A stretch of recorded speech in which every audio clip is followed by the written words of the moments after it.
समस्त praise lord आसतु आज जीवंत प्रतिज्ञा युक्त वाक्य आम देखिजा हितोपदेश 24 तार 3-4 ज्ञान रे गृह निर्मित हुए और बुद्धि रे ताहा स्थिर हुए ज्ञान रे ताहार कठोरी सबु बहुमूल्य और मनोरम वस्तु रे परिपूर्ण हुए। प्रेज लर्ड एठारे ज्ञानर विषय आम देखू जो ज्ञान की गृह निर्मित हुए आउ जो ज्ञान की कठोरीर बहुमूल्य मनोरम वस्तु रे परिपूर्ण हुए।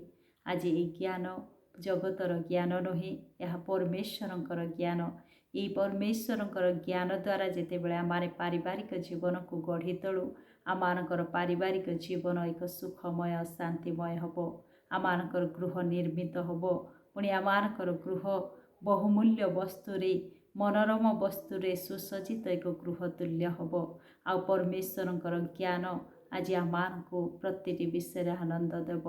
आज से ज्ञान को प्राप्त होगापाई हेले आमाने परमेश्वर निकटवर्ती हेबा कारण परमेश्वर वाक्य हितोपदेश तार 9-10 रे लिखा जाए सदा प्रभु विषयक भय ज्ञानर आरंभ पुणी धर्म स्वरूप विषयक ज्ञान सुविवेचना अटे।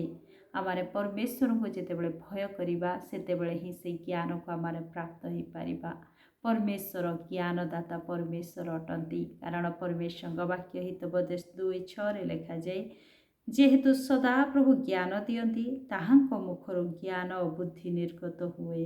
प्रेज द लॉर्ड ये ज्ञान जो ज्ञान कि आमानक गृह को गोटे मनोरम सुंदर करिबा पाई आमान को आवश्यकता रही से ज्ञान जगत ठारे आमाने पाई परिबा नाही किंतु सदा प्रभु ठारो आमाने पाई परिबा कारण परमेश्वर वाक्य लिखा जाए सदा प्रभु ही ज्ञान दियंती कारण ताहांकर मुखरु ज्ञान और बुद्धि निर्गत हुए। प्रेज द लॉर्ड तेणु आज आमारे से ज्ञान प्राप्त होगापाई हेले परमेश्वर निकटवर्ती हेबा। जदि आमाने से ज्ञान को प्राप्त होइछु आमाने गोटे आशीर्वाद परिवार गठन करि परिबा। आज परमेश्वर वाक्य लिखा जाए ज्ञानी माने अति मूल्यवान बोली मध्य लिखा जाए दानिएल पुस्तक तार 12:3 रे लिखा जाए आ जो माने ज्ञानवान से माने आकाशर दीप्तिर तुल्य और जो माने अनेकों को धर्मर प्रति फेराई आणती से माने तारागणर तुल्य अनंत काल पर्यंत तेजस्वी हेबे। प्रेज द लॉर्ड जो माने ज्ञानवान से माने आकाशर दीप्तिर तुल्य अटंती। प्रेज द लॉर्ड आज ज्ञानी लोकर नाम केते उच्चरे रही अछि।